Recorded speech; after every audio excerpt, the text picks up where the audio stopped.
wonderful panel. Good morning. Wow, you all look very good from where I'm standing. So what I'm going to do is I actually have two back-to-back sessions that I'll be moderating. So I'm supposed to be one of the speakers, but our moderator couldn't get here for panel one. So I'm double-hatting, both as a speaker as well as a moderator. So first of all, I have a sterling panel, and I wish this podium could be moved because a lot of you may not be able to see this sterling panel. I really loved it that we have the 4 T's. And I feel very strongly that leadership is critical. Every one of you sitting in the room, you do have a team of people. And I'm very sure, thank you very much, gentlemen. Oh, I love it when we have strong men moving equipment. All right? Yeah.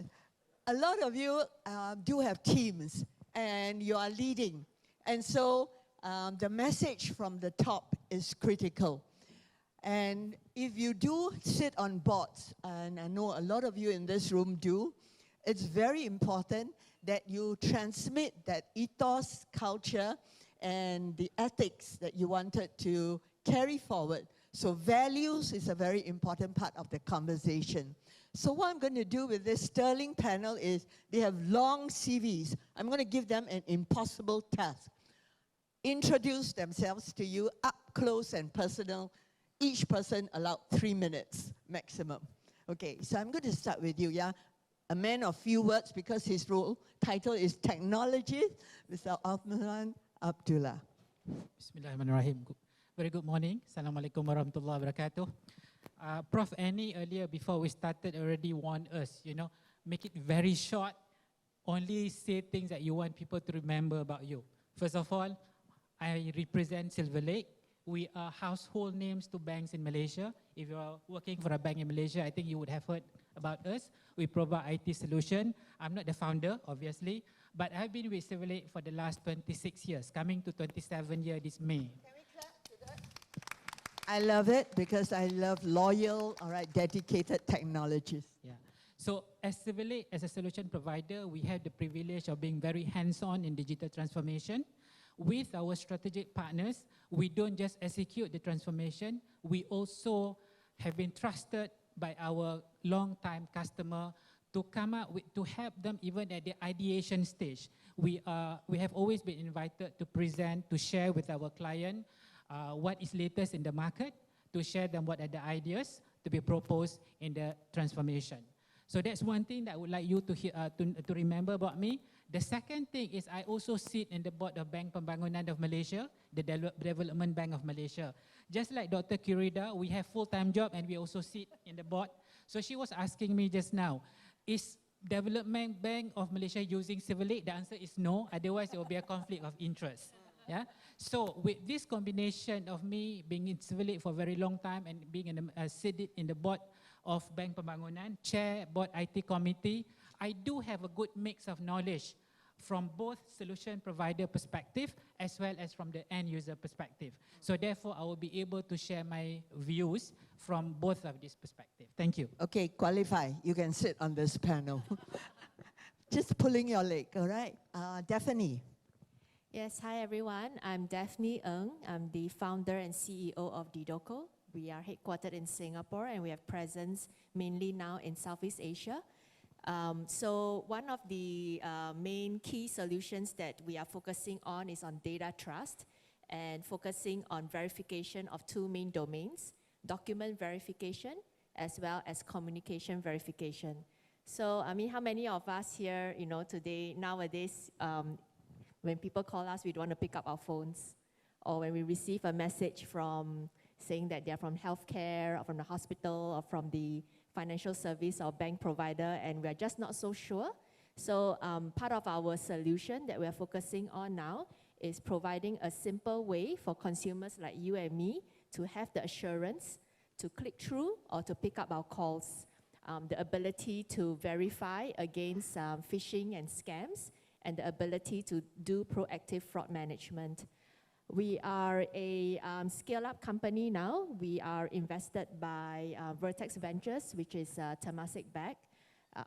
Most of our clients are financial services and governments, including the Ministry of Defense in Singapore in terms of providing the highest security standards. So I'm very happy to be here today to share more of the best practice with all of you and to make more business collaborations and friends in this region. Thank you very much. And Daphne used to work in a bank. So she's decided that there's so many things that she needs to build, and being one of the female entrepreneur is one of her calling. Of course, Dr. Kirida. Can we clap and welcome Daphne on the panel? Dr. Kirida, welcome from Thailand. Thank you so much, Professor Annie, and good morning, everyone. It's such a pleasure to be back here again. There are just 3 things that I would like you to know about me. First of all is I'm actually a macroeconomist, and my full-time job is at the Thailand Development Research Institute, so I'm actually a researcher. The second thing is that I also sit on the board of the Government Housing Bank, which is a state-owned housing bank of the government of Thailand. And thirdly, I just wanted you to know that I'm part of the ASEAN Economic Club that Hansi Michael has kindly initiated a few years back. So because Prof. Annie has given me 3 minutes, I'll just tell you a little bit more about the Government Housing Bank that I'm on the board, which is why I'm here today. Actually, the Government Housing Bank is 70 years old. Last year, and its main focus is actually to provide mortgages to those who are underserved or unserved, because commercial banks would not lend to them. So we're actually a state-owned bank that tries to fill in the gap so that there's more inclusive finance in terms of giving housing loans or even housing repair loans to individuals or to families that are less well-to-do.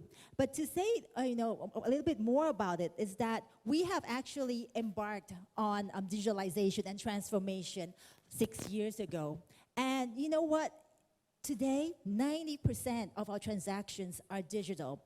Even though our clients, are poorer, families, they're less well-to-do, but, digitalization has enabled them to access more to finance. Today, the Government Housing Bank's total outstanding loans is actually quite a bit. It's around 10% of Thailand's gross domestic product, or GDP.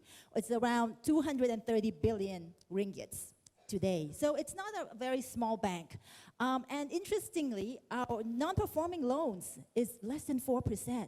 Right? Even though most of our clients, actually 85% of our customers only borrow less than 400,000 ringgits. So small borrowers, but they're very well disciplined, and I think with technology, which I'll talk later, has enabled them to access us better, repay loans easier, reduce transaction costs for them, allow us to follow up with them more easily. And to be honest with you, we're actually running a profit as well. We run actually a profit of quite a bit, about 10 billion ringgits a year, which we remit to the Ministry of Finance, because that's our major shareholder. So that's in a nutshell of what the Government Housing Bank is, and I'll be happy to share more about it in the later stages. Very nice, Dr. Kirida. And I put our think tank people at the other end, because they are the resource persons. When you ask difficult questions, I'll direct to them. All right. So last but not least, is our wonderful Professor Major Dato Dr. Chin Yu Sin, who is also a Justice of Peace. So, Prof. Chin, your bio very, very long. 3 minutes max. 1 minute can. Oh, good. Okay. Thank you very much, Professor Annie. So, 3 of them are involved with banking. Technologies, one is providing the payment solution to the banking sector, and this Eng is involved with digital banking, and you are involved with housing banking. Then people will ask, how come I'm here? Am I involved with any banking sector? Actually, I was an associate member of Institute of Banker Malaysia. So also indirectly involved with banking, because I got a certificate in internal auditing of financial institutions. So in a way also involved with banking.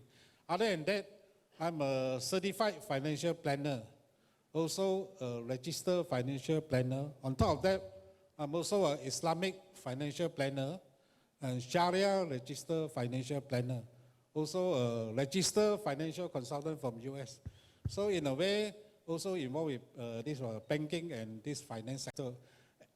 Now, actually, I'm the chairman of this EC Fresh Consulting Sdn Bhd.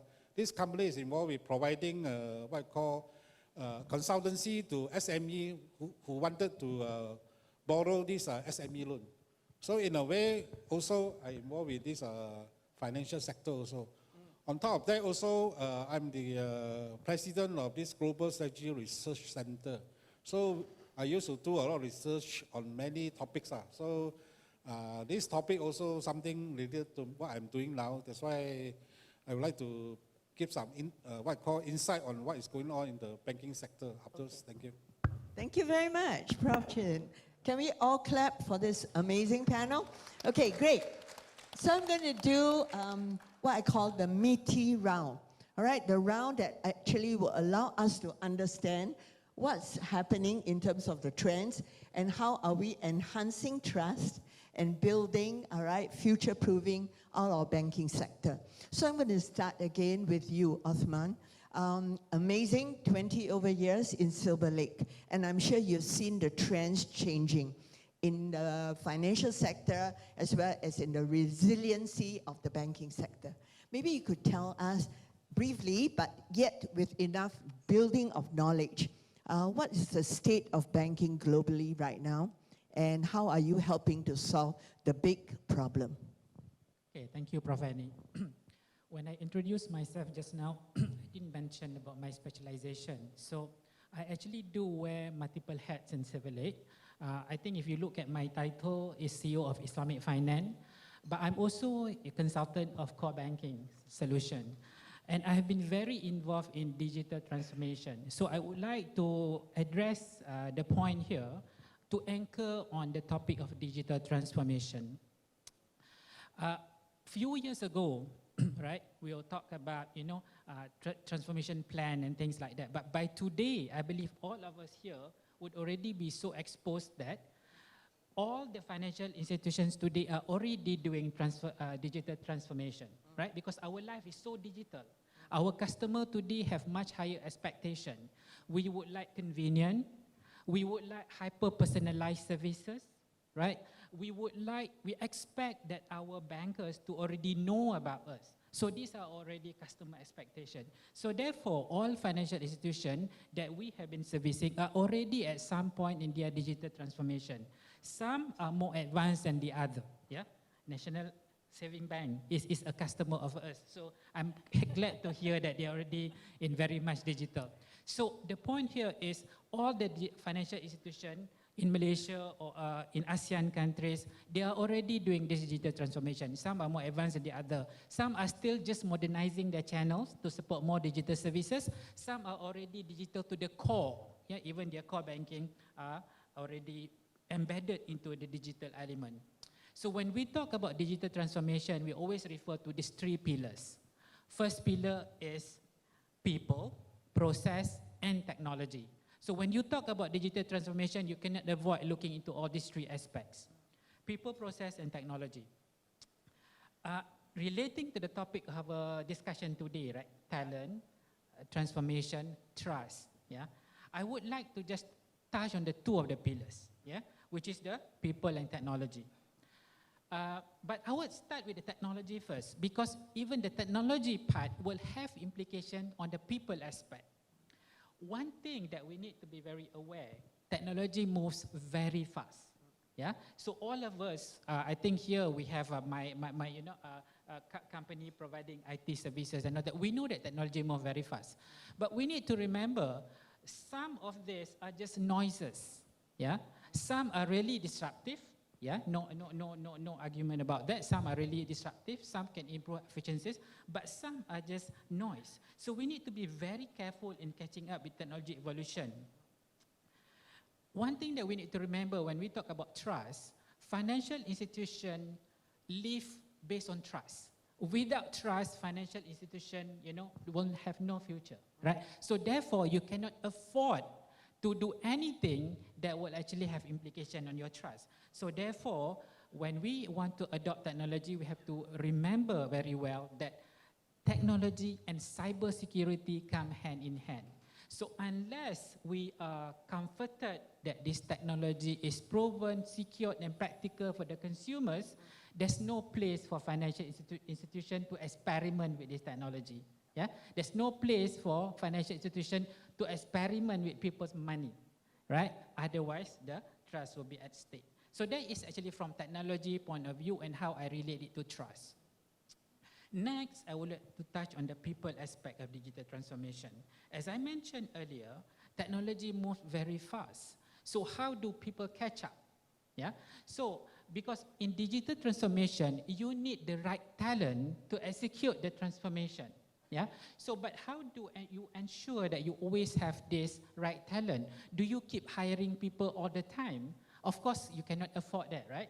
So what the financial institution needs to do is to continue to reskill and upskill the resources. So what this requires, the people to be mentally ready, for these people to be mentally ready that they need to unlearn and relearn new things. Yeah. So that is actually on the aspect of people. However, is it so bad that these people will need to continuously learn new things?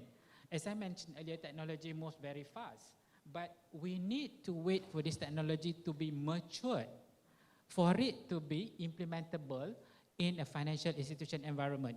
Because I don't think even the regulator would allow the financial institution just go and deploy new thing, right? Unless the financial institutions have already done the risk assessment, the risk mitigation. So therefore, this would provide some time for the talent to be able to pick up this, right? So for the financial institution, you don't have to just go and rush, immediately adopt new technology. Let the technology mature first. Let the technology research company to do the experiment, right? And to build up the talent so that this talent will be ready by the time this new technology innovation is ready to be adopted by financial institution. I'll stop there first for now. Very good. All right. So what a good analogy. And I'm going to come to you in a while to give us an example, because for an audience like this with diverse background, it will be great in which you are actually bringing a living case, a company, a bank that you work closely with, and covering all those angles, the people, process, as well as the technology piece. Will you do that for me? Can I? You think about it first. I'm going to move to you now, Daphne. So Daphne, it's amazing. You were a banker. What motivated you to come out and become a founder of a startup? Banking life, very comfortable, what? Yeah, so banking life, yeah, definitely very comfortable, yeah. So I always joke that I drink coffee 3 times a day. I mean, I still do my work, but yeah, a lot of coffees. I have been like in banking previously for about 7 years. I was in structured trade finance. So I was doing like the commodities trade flows for like, you know, the big boys, your oil majors, your coal majors and all that. Left, I think, in around 2017, 2018. So I have been in the tech space for an equivalent 6 years now, with a concerted effort that I wanted to go into the digital space. You know, so I really love creating. So every time, you know, when I do speeches, you know, people will always ask me, hey, you know, are you from the computer science background? Are you engineering trained? So my answer is I'm a business trained graduate, so running a business now. But I think what's important is the ability to translate technology into a solution or a product that speaks to the hearts and is able to be easily accessible and used by consumers like you and me. So a lot of times when we develop solutions that are going to touch either B2B or B2B2C customers, right? A yardstick that we always ask ourselves is, you know, can my mother use it? You know, can someone use it easily, you know, without worrying that they are not protected, you know, like to Othman's point. You know, cybersecurity is actually a mainstay, not an add-on. So a lot of considerations relating to how consumers view and how consumers like you and me want assurances in the solutions and products we use are really the driving force of what motivated me, you know, to look at how do I also translate that into the work I do? That is also one of the the factors that got me into the tech space. Yeah. So very good. So because we are in Malaysia, and I must declare I'm an advisor on DEDOCO. So given that we are in Malaysia, and you know Maybank is like the principal bank here, I also have a Kawanku card.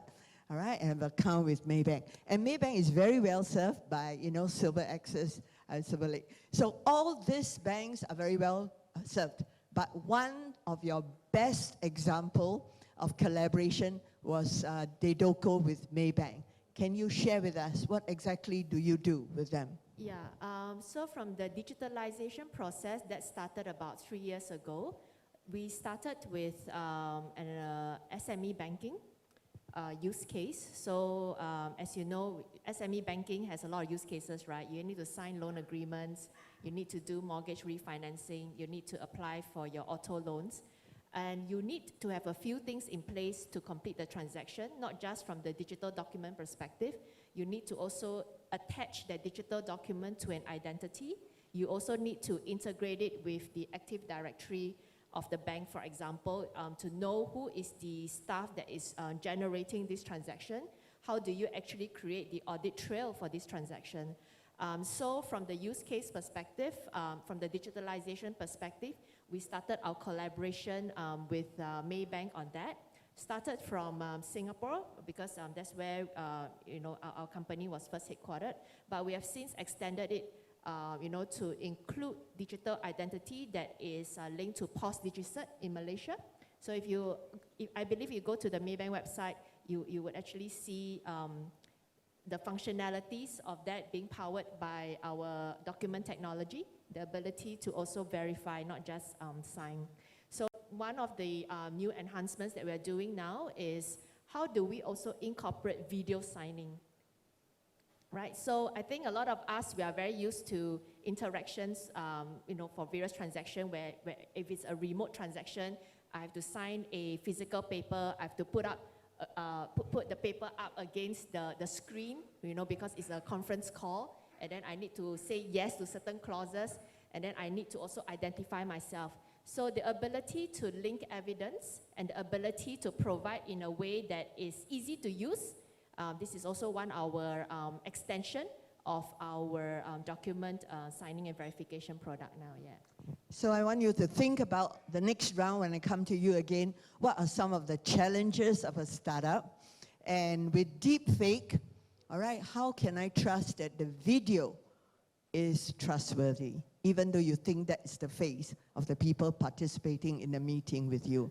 Dr. Kirida, I love the idea that you are an independent director on a very important government bank, yes? And I'm also very happy that it's not a social enterprise only, it also makes money. Very good. So in terms of the, you know, this inclusive finance element, what are some of the skills changes that is needed? Because just now Othman says, very critical, right? That we need to retool, reskill, and digitalization is moving so fast. Right. So many people who works in government sector also need to retool and reskill. How did you go about that within that government and Thai government bank? Right. Thank you so much for that question. I think I would answer that question in a broader framework. As many of you mentioned that, you know, digitalization and digital transformation is very important for banks these days. But to me, I think technology is just a tool to get to the means, right? It's a means to get to the end. Actually, the end that we want for the government housing bank is how can we provide greater access to, you know, those with, you know, less income, right, having difficulties to access to commercial banks, but at the same time also maintaining the performance of our own banks as well. So yes, technology does help a lot, but as Annie mentioned, there are other elements that fits into it. Before I go to skills, I just want to go back to the theme of our conference, which is trust, right? Talent, technology, and transformation. I think trust is very important to start with. As a director on the board, the tone from the top, the leadership is very important. That if we are going to do the transformation, right, we need to build trust not only within the people in our organization, but also to our clients as well. Just to give an example, because most of our clients, right, they are actually, 1.7 million of them are low income, less educated, right, maybe even elderly. How do we get them to trust, this digital, products that we have? Initially, what they are saying, no, we don't trust. It's only on our screen. We want paper, right? So they would still come and queue up in front of our branches, which are very few, by the way, across the country, to pay their monthly mortgage. So what we did was that, we kept the lines very long so that they had to wait for a very long time. And our staff would then tell them, after they've waited in the queue and it's their turn, our staff would tell them that, look, you can just pick up your mobile phone, right, and scan this QR code, and you can pay from wherever you are. You don't have to come, travel all this way, and queue up anymore, right? Less cost, less time consuming. That's the way we go about, and we say, it's okay, having this, is fine. And so far, before, of course, there's very little trust because they think, this is not trustworthy. It's not like paper. But, when, 2 years, 3 years go by, and actually the COVID period really helped because they can't actually come to the banks. And they realized that, our system is stable, thanks to Silver Lake, and that it's not being hacked. So, it's the trust that we have to instill on our clients as well. Internally, right, we also have how's the conversion rate so far? So of your 1.7 million clients, are they all? Over 90%. Bravo. And how long did that take? How long did that take? We started this program 6 years ago, and the COVID situation really accelerated it. So by the last 2 years, we reached 80%, and this year we're 90% already of digital adoption by our clients. Internally, we also have to build trust, and this comes to the skills part, right, with our employees as well, because many of them think that digitalization will replace, right, their jobs. So what we did, but as a state bank, we can do that because we said, look, we will not fire anyone, right? We have just 5,000 staff all over the country, which is few, by the way. Most commercial banks would have, double or triple of, that number. We told everyone that we will not fire you, but we will reskill you. So maybe we don't need to be at the counters anymore waiting for clients to come and pay, their mortgages each month.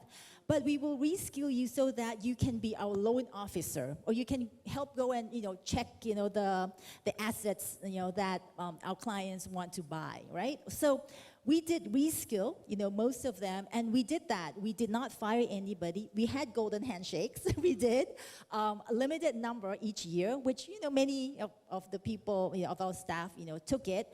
But those who left, we replaced them with younger IT savvy people, who would help with the digitalization going forward. So that's the way but it took us around 6 years. It's not a quick process, but it's doable, right? If a state bank, right, that serves poor people can do that, I'm sure commercial banks can also do that as well. So I think that's where the leadership, the trust, and the transformation comes in. Very nice, Dr. Kirida. And of course, one of the big questions is how do we build trust across ASEAN? So both of us are on the ASEAN Economic Council with Tan Sri. So I think about that question, okay?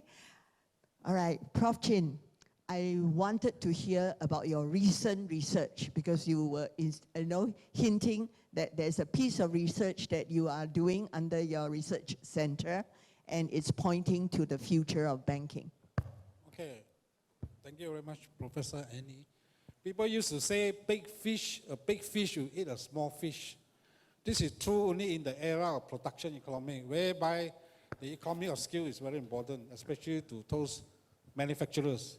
But nowadays, you can't say a big fish can eat a small fish. Now a small fish also can eat a big fish, So what people say now is a fast fish that will eat a slow fish. So how fast you act, that is more important than how big you are. So it's very fishy also in a way. So that's why fast is very important. That's why those for banks, those whoever can embrace this technology faster or become digital bank, it will be very, very important. Because I talked about this topic last year in the same panel about this future banking trend. I would say most of the physical bank will disappear in 15 to 20 years time because of this digital bank. Because mostly you can see the trend, this will happen. Actually, recently I searched the internet, I saw some of the authors also share the same view as me. So that's why people say, wise people always think alike. I think that is true also. So that's why digital banking is very important now, because it can provide you with a fast service and very convenient service to your customers, and the accessibility is everywhere. And it can serve you 7 days, 7 to 11, or 7 to 24 hours. And then also, regardless of public holidays or any days, physical bank can only serve you during the normal working days, Monday to Friday, Saturday, Sunday not working, public holiday also not working. So this one, digital bank is very important. And then digital bank, we don't have to rely so much on these people. So it will cut down a lot of these people. That's why now having a lot of problem on how to attract relevant talent to work in this banking sector. Because banking line is a very specialized and very exclusive line. Once you work in a bank, you want to ask outsider to come in to replace a banker job is very difficult. Because it takes long years of training. That's why it's a very big problem how to get the what I call specialized people and those middle management people to work in the banking line is very difficult. That's why with this digital banking come in, I think now we got 5 digital bank license in Malaysia. Sooner or later, I think more bank will apply for this digital. So afterwards, the next panel, you will be there as well. We have a digital bank. Oh, so don't talk about digital now. Yeah, okay, I talk about talent management first. So talent management involves 3 parts. First thing, talent attraction and recruitment. Then second part is talent training and development. Third part is talent motivation and retention. This is very important. So first thing, how to attract the relevant people to work in the banking line. And this is a challenge because, as I say, banking line is a very specialized. So you want to attract people to work in the banking line, not so easy. That's why you need the very special people, like those IT people, is very specialized. And those bankers who are doing the loan processing one also very specialized. And those doing the what I call this mortgage loan, any SME loan or this corporate loan, all different. So that's why you need all these specialized people. So how to attract people to come to work in the banking line? There are a few ways. First thing, of course, you have to what I call provide. How to attract? That means the reputation and the blending of the culture of a bank is very important. So that people work in this bank, they show that wow, this is a reputable bank. Like one slogan is like big and friendly. Big and friendly bank. I cannot mention the name. I'm not advertising for people already. So this one is very important. So the blending and the culture of. And then second thing, you must provide what I call good basic salary or competitive basic salary. Very important. No money, not attractive pay. People will work for you. So third one is the banking, the leadership and management are important. People work in a bank, certain bank, they will see that this leadership can provide you the vision or not, or can this bank will be for long term or not. This is very important.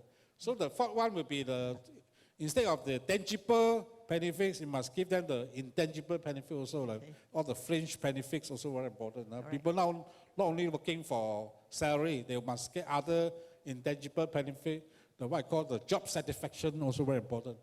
The spiritual development, all this very important. So the fifth one is what I call this, you must see this bank must have future, so that there's people see that there's a progression for them. So that, this bank is one is spending one, got many branches, so one day I can become the bank managers.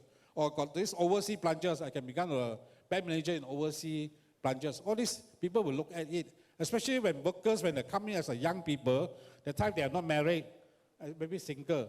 After certain years, maybe 5 to 10 years, they start to set up their family. Okay. Their commitment is higher. So that's why their career progress also must follow that. If not, this life cycle planning, you cannot mesh, then people will leave your bank already. Okay. That's why this is very important. Very good. So cannot say, anyone want me to Okay. say some more? All right. So I think digitalization is a very good draw for many people because it allows you to be redeveloped, retooled, reskilled. And of course, the young people are very happy to be in a company that, allows you to do experimentation. So I'm going to come to you, Othman, because Prof. Chin actually says you must be allowed to experiment. And yet earlier you also said, don't rush, all right? You want to make sure that you have, all your people's interests taken care of. So can you give us an example of a journey you took with one of the banks, all right? And what are some of the challenges that in that conversion process? Okay, thank you. Now I'm going to combine my expertise into one for this particular example. I would like to share this experience with Bank Islam Brunei Darussalam. Yeah, so an Islamic bank, and we actually work very closely with that bank to help transform the bank. This started back in 2008, yeah, when a new group of management members were brought into the bank to transform the bank. So of course, when new management come in to the bank, one of the things that they would like to do is to modernize the infrastructure of the bank, right? Because system is such a very important infrastructure to help improve the bank. So we were the incumbent vendor, then we were invited to come and present. What do you have now? Yeah, what do you have now? Can you propose to us a transformation plan? So that's what we did. So when we talk about transformation plan, most end users would only be able to see from the end user perspective, the channel, how they transact, how they interact, right? But there are actually a lot more things to that before you can actually come to that level. There are more things at the back that we need to do. So you would hear sometimes people say, problem with the old bank legacy or this thing. So these are the things that we need to manage. We need to modernize the infrastructure. Yeah, we need to make sure that the system is able to communicate in API manner. We need to make sure that the system is able to scale, will be able to support many transactions, many more account volume. So we started with that. We started with modernizing all the infrastructure. Then slowly we come in on the front end. So how long did that whole modernizing of the infrastructure took? The transformation at the core took 15 months. 15 months. So we improved, we upgraded the core. So the core was modernized with more user graphic representation layer and all that. Then the second phase, we start modernizing the customer channel. Yeah, we introduced mobility. This was way back in 2011. Yeah, so at that time, people were slowly moving from internet banking to mobile banking. So we introduced the mobility. Then we introduced services like, for example, you can go to a coffee bean. You can actually buy coffee using your mobile. You don't have to pay with your money. You can actually claim your loyalty point to actually get a coffee from a coffee bean. Things like this, we're talking about this. And the outcome is that from number 3 bank in the country, it become number 1 in the bank, right? It actually, over that short period, they managed to attract many more new account holders to come and open account with the bank. So what were the challenges we are facing? So this was your question. First and foremost, we need, now I'm talking from the solution provider perspective, we need a very strong champion in the financial institution itself. We need to be able to work with somebody who is very forward-looking, who is able to drive the institution, right? So this person... So is that person likely to come from the board or he has to be from the management team? There has to be somebody from the management because board doesn't get involved in day-to-day, yeah? Board only provide tone from the top, board provide direction. But the person executing the direction is people at the management level. You need to have somebody very strong at the management to do the execution, but you need to have a strong support from the board. Because if the board is not supporting it, whatever you present to the board, you will not be able to get approval and you will not be able to execute it. So you need a strong executor at the management level, but you need to have somebody that has a buy-in at the board level to answer And the your board question. approves the budget, right? Of course. So roughly how much is the amount for the phase 1? I cannot reveal. Okay. This is actually NDA, we cannot reveal. Right. But of course, you know, technology, the digital transformation is not cheap. Yes. Yeah? You have to talk about 6 million, six-digit figure. Yes. Yeah? Tens of million we're talking about. So these are the typical that you need to always Yes. consider when you do digital transformation. Very Yeah? good. Yeah. So the purpose is critical, right? The Yes. bank, the management team coming together, Correct. have that conversation on the why. Yes. Why do we take on this journey? Yes. And how do we become better for our community? Correct. Okay, so that commitment is needed. Yes. Very good. At the end of the day, like Dr. Kirida said, it's the end. Yeah. All this digital transformation, all this is just a process. At the end of the day, you need to be able to justify how do you improve business. Yeah. It's the numbers, it's the profitability that matters. It's not about what is the latest technology that you're deploying, but how you actually be able to leverage on the technology to improve the profitability of the organization. At the end of the day, the conversation has to be there. So if you are trying to propose for transformation, for modernization and all that, if you cannot tie that to numbers, to profitability, I think it will be very difficult for you to get buy-in. Yeah. Good. So there has to be value creation, and the value creation can only be captured when the numbers show. Yeah, so for a finance professor, I can understand that very clearly. So I'm going to come to you, Daphne. And I know a lot of the people in this room are also startup leaders, and they are tech leaders. And you said you didn't come from a tech background, but you identified a problem. So I'm going to ask you, many of the banks have become digital already, all right? Unfortunately, people keep thinking that incumbent banks are not digital, but the movement has started, and many of the incumbent banks are digital. Yet when you are able to pitch to Maybank, it was an add-on, right? It was an enhancement. How did you get that deal? Because as a startup with no track record. No, I think that one wasn't an enhancement. It was a basic digitalization initiative to convert from paper processes to a digital process for better transparency and monitoring. But like what Othman said, right, a lot is about finding the right champions, timing, as well as having the correct solution to solve their problem statement. And we also realized that selling to a large enterprise from a product perspective may not be as perspective as selling from a solutioning perspective. That means how do we actually cater and embed the technology and solutioning to their existing workflow and customer processes so that they still get the same outcomes from the product, but from a more custom solutioning perspective. I mean, one of the things that we always do in terms of deepening the wallet share of our customers is also to introduce new solutions and technology that can solve the new threats and security risks that banks and consumers are facing today. So on the topic of, for example, AI, we do now have two theses in terms of where do we see AI being useful and where do we not really think AI is useful. So I'll give some examples.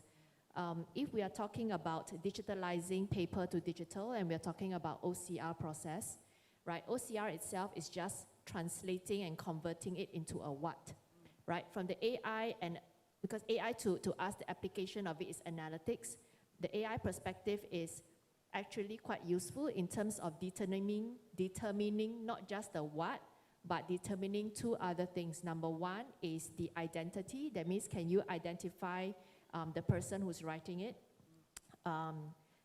Secondly is to identify the originality. Can you actually prove?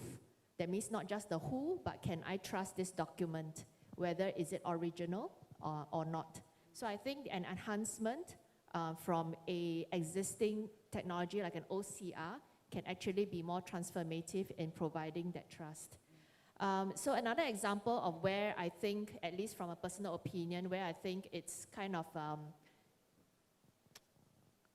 not very beneficial is using AI to combat AI, right? So when recently, in recent months and recent years, when we face a lot of, as consumers, face a lot of call scams or voice scams that is used by generative AI, the approach and thesis that we take and that when we advise our financial services clients is that we adopt a more zero trust, or what we call a third-party verification, right? A bit like your 2FA kind of OTP, but with the same 2FA concept to apply it to that process, right? So, from that perspective, then I think, if you're able to provide that trust and assurance, then we could take a step further in terms of providing that revenue piece in terms of deciding whether to use this technology or not. So extending from, Othman's earlier statement is,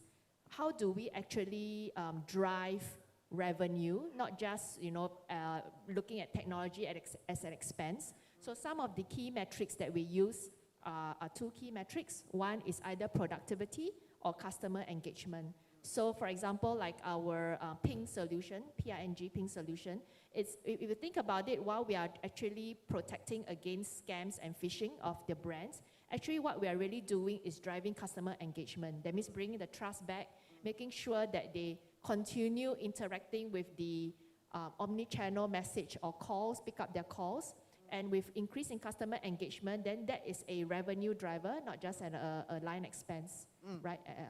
Very good. Actually, I promised the audience that there are 4 mics, all right? And I want to get questions from the floor. So I'm given only 10 minutes now because we have to stop at 11:30. The mics are out there. And both Kirinda and Prof. Chin will be with me on panel 2, but not, all right? Othman and Daphne. So can you please go to the mic? Because I'm very sure every question from the floor is a good question. Okay, and there are many people who probably want to ask the same question. So you're representing everyone in this room. Okay, in Singapore, my class, I call your names. But in Malaysia, susah. I don't know all of you, so I cannot call your name. But can you use the mic? Do we have anybody, brave soul? You start the ball rolling, everybody else will. Thank you very much, sir. Because I was staring at him. Hello? Yeah. Okay, good morning, everyone. So, so I just had a question, especially on the transformation part. So, of course, at this point of time, some of the banks, I think, even including CGC, we are talking about, incorporating AI and also machine learning in our process. So basically what I wanted to understand a bit more is that how do we find the right balance between having the AI and transformation process versus human interaction? Because some of our customers are still preferring the human touch. So finding the right balance is sometimes a challenge. Okay. You want to answer? Okay, Prof. Chin, Ken, take the mic. Quick. Okay, this AI, one thing is about lack of this personal touch. There's one problem. But only thing this technology can improve is using the AR, the authentic, what I call reality, to make sure something like personal communication between the officer. Actually, that one is not a real one, but it's make look like a real one, like physical bank like that. Of course, this one is a personal touch. And then so AI, no matter how also, AI cannot replace this human judgment. So I think AI cannot completely replace what I call this human judgment. Very important, because AI can only based on their solution, based on whatever data they store in the computer or machine, something like that. So any adding out of that, they cannot just make a right judgment. So that's, I think we still need people to make this judgment. We cannot simply just rely on AI. Many people using AI to buy share, you remember? But you must see that share is not very 100% what I call a rational market. It can be very, very emotional market also. Sometimes because of president die, the market can crash one. This is something like emotional. It's not something like rational, you see. So that's why the judgment is still very important. That's why you cannot 100% rely on AI to buy share, to do the investment, or do the banking, everything. Okay, sure enough. Thank you very much, Asman. Yeah, can I answer? We have to understand the customer. Yeah, we know that the customer profile, some are digital native. Yeah, while some, even they are older generation, but they are very comfortable in digital communication. But some, like you say, they definitely prefer to talk to people. Yeah. So I think for service provider, for financial institution, we definitely have to provide the alternatives. Yeah. So while, for example, you provide the chatbot for people to interact for themselves who are very comfortable, but at the same time still do provide call center. Don't go and shut down your call center 100% and force everybody to go to this robot. Yeah. Because personally, as a user, there are things that I want to talk to people. There are things that I can actually deal with chatbot. So for me, first to answer from service provider, you definitely have to provide the alternative channel. A bit more advanced is for you to understand the customer profile. Yeah. So because if now people expect hyper personalization, right? And how we can actually do that? We can do profiling of the behavior and all that. So for people who are completely comfortable with the digital, you can actually use AI to serve them. But for people who need human intervention, then you have to provide alternative service. So provide the alternative, don't force. I know some organizations, they 100% force the people. Yeah? And I personally, as a customer, have already had my fair share of frustration and not to be able to talk to people when I need to talk to people. Thank you very much. Do we have another question from the floor? This side. All right, covered already. I need one more from this side. There's a hand. Good, come. We have a lady. Well done. Thank you very much. We have... Hi, my name is Mimi from Singapore Fintech Association. Anyway, my question is with regards to productivity and customer engagement. You talk about the solution just now, right? As well as the talent, it requires time. It requires, okay, so basically the implementation part, how long is how long? And then in terms of number sense, how far would you go for the implementation and execution for trial and error? So yeah. Stephanie? Yeah, assuming that's for me. Yeah, thanks for the question. So normally in the consulting process, we would actually engage our customers, that means the enterprise customer, to agree and align on a set of outcomes and deliverables. So from a technical implementation perspective, normally how it looks like is there is always a phase 1 to a phase 4 to ultimate production rollout. So from the phase 1 perspective, we always align with customers what is the objectives and outcomes. For example, at the end of a 4 weeks process, and you can call that a POC, a POV, or MVP. To make sure that the solution works, passes all the security standards and is implementable. So I'll give you an example, right? If let's say a throughput of an enterprise customer is 10 million of data per month, for example, then we will actually, for phase 1, take a subset of that and maybe load test on, example, only 100 devices instead of the full load testing on the full scale basis. So once the objective is achieved, UAT passes and all that, then we will do the full implementation. And most of the time, at least from our experience so far, is they always start from a certain department or certain division as a first rollout because most of the budgets will come from the business owner. It doesn't come from the tech team. So the business owner will actually need to sponsor that. And then after that is successful, then you would see either a more full-scale rollout or a more regional rollout, to make the implementation more aligned and successful. I hope I answered your question. Yeah. In terms of timeline, it's very dependent on the size of the project as well as complexity of integration. So for us, at least for our type of solutioning, we try not to do a lot of migrations where they need to abandon a particular system in order to adopt ours. For us, we are more flexible in terms of making more modularized. So what it means is that if they have an existing SAP system, they have an existing banking system, what we do is to value add and add on to it and provide it as a service so that you are still able to use the existing database, interact with the existing database, but actually have the benefit of using the application at the front end. Thank you very much. Okay, I have to take back my time. All right, I've been told I have to finish this last round. So the last round is very simple. I'm going to close by asking each of you a specific question. So, you know, for you, Osman, 20 over years in one company, doing amazing things, all right? You are the role model in terms of the hardware, the infrastructure. What's the next step?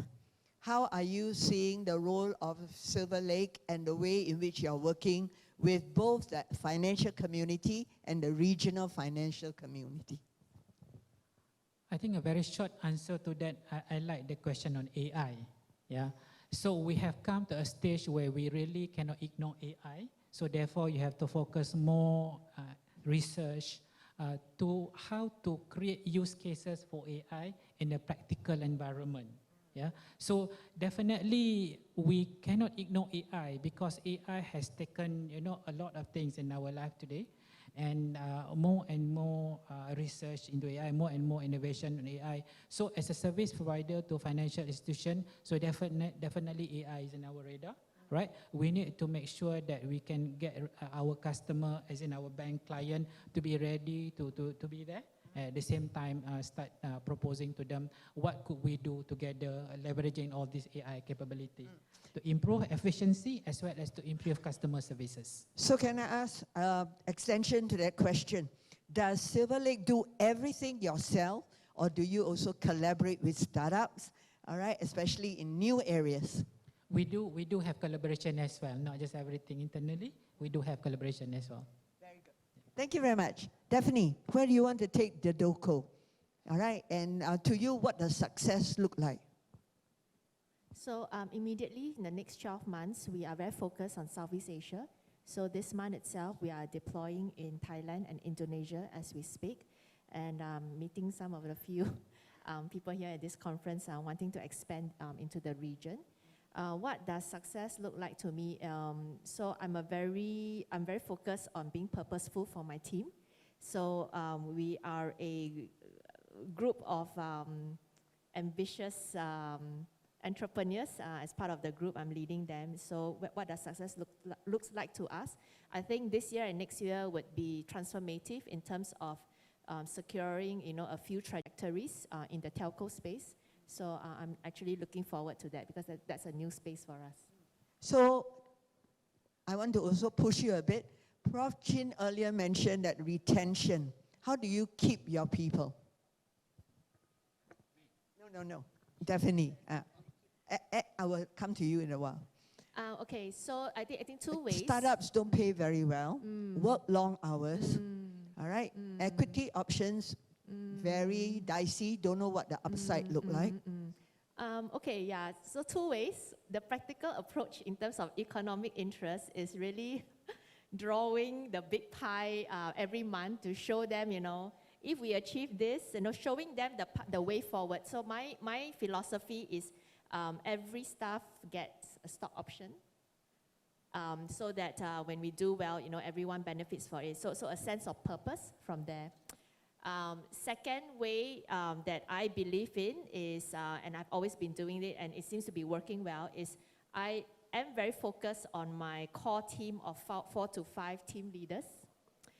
So then they have the additional job of replicating my vision and my purpose to make sure that, you know, they also keep their team members intact, you know, and on the same direction. So in short, I think, you know, people is, you can't really use just quantitative factors to actually make them stay. A lot of times it's about who they are working with and how they think that we are also taking care and working with them and for them as well, yeah. Very nice, thank you. And for you, Dr. Kirida, you know you are very passionate about ASEAN, and we all are. And yet we have ASEAN Digital Blueprint, and we have ASEAN Connectivity, right? What does success look like for ASEAN? all right, in the area of digitalization in the next 3 to 5 years? Well, you know, as you mentioned, Professor, there is ASEAN connectivity, but we usually talk more about infrastructure, right, or transportation. But actually, financial connectivity is also very important as well. I look at it from two ways, two sides. One is, of course, from the payment side. If we're able to go to any of our ASEAN countries and make payments digitally, that would be a big success.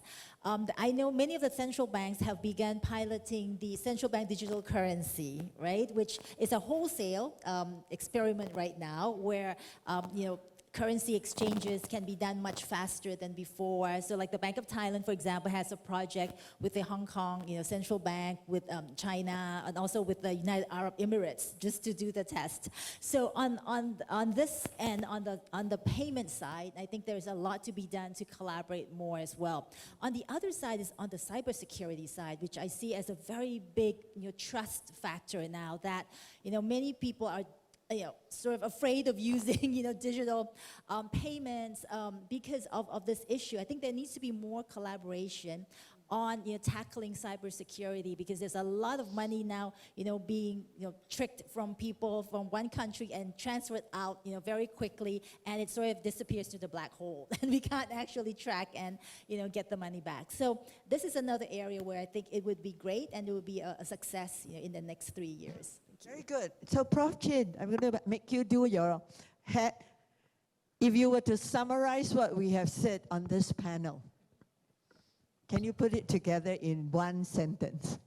One sentence cannot. Once I talk like a real speed train, you know, how to stop. So, okay, I just want to, just now you asked me what sort of research we have done. I think my research is on this, how to, this, what I call, digitize the, what I call the bank in the Islamic population, because there are 2 billion people, Islamic people. That's why the Islamic banking is very important. Because you know Islam people, they cannot take this commercial bank, cannot put the money there for those Muslims, because they cannot take riba. See? Because to them, if you take riba, it's something like worse than murder a person, and you sure go to hell. Huh? So that's why they come up with this, what I call the mutaraba and mushakara, this banking system. That means mutaraba is something like, I mean, you put in the money, let's say you are the depositor, you put in the money, then the bank is something like you work for you to make money for you as a what I call something like partner, you see. But any losses will be borne mainly by the investor, what I call the investor only.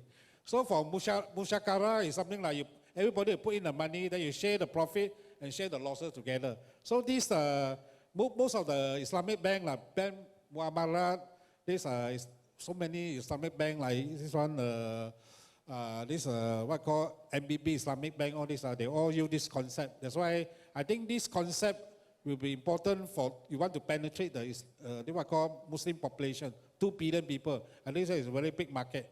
So that's why my research is basically to do on this one, how to penetrate the Islamic market, which is 2 billion population, more than China population of 1.4 billion and Indian population of 1.4 billion also. Thank you. Okay, thank you very much. Ladies and gentlemen, can we put our hands together to an amazing panel? All right, and I think we covered a lot of ground, but can you please don't run away, because panel 2 really goes deep into the transformation process. Over to you. Let's give it up for our moderator and panelists, ladies and gentlemen.